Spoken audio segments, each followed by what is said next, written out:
Hello students, कैसे हैं आप। आज हम लोग बहुत ही महत्वपूर्ण टॉपिक पढ़ेंगे जिसे आप लोग बेलन बोलते हैं, इंग्लिश में सिलेंडर।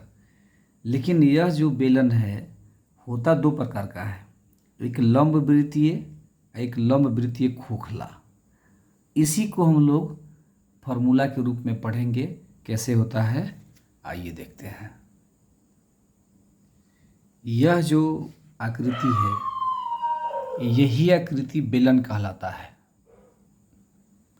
और इसमें नीचे से लेकर ऊपर तक इसको हम लोग ऊंचाई बोलेंगे।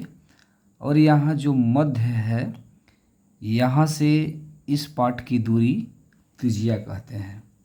इसका जब फार्मूला हम लोग लिखते हैं तो कैसे शो करते हैं, लिखते हैं बेलन के आधार, बेलन के आधार की त्रिज्या,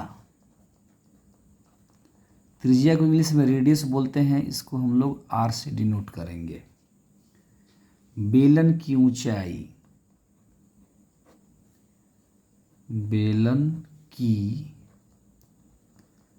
ऊंचाई को हम लोग एच से, स्मॉल एच से डिनोट करेंगे। इसमें मात्र 3 फार्मूला आएगा। पहला जो फार्मूला होगा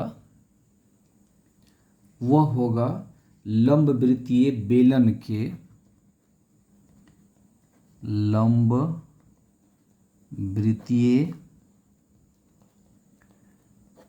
बेलन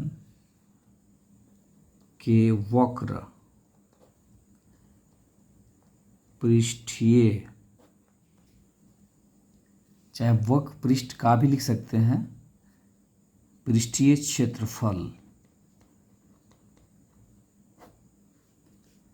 यह होगा 2 पाई आर एच, जहाँ आर बेलन की त्रिज्या और एच होती है ऊंचाई। इसी का दूसरा फार्मूला है। दूसरा फार्मूला क्या कहता है, तो बेलन का पूर्ण, बेलन का पूर्ण पृष्ठीय,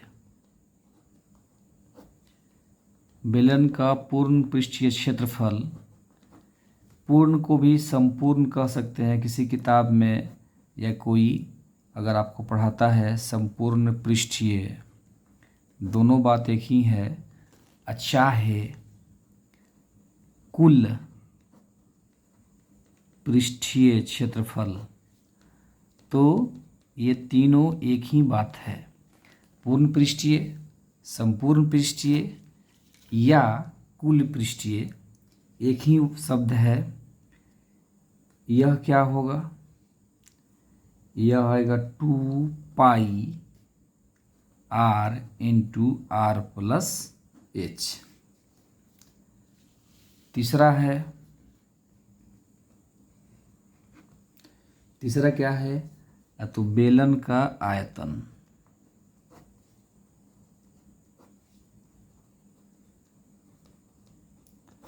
बेलन का आयतन होगा पाई आर स्क्वायर एच।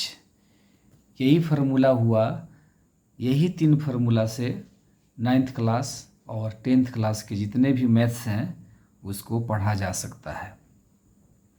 एक बात हम और इसमें जोड़ना चाहेंगे कि जो वक्र पृष्ठीय क्षेत्रफल है इसको हम लोग कैपिटल ए से भी डिनोट कर सकते हैं।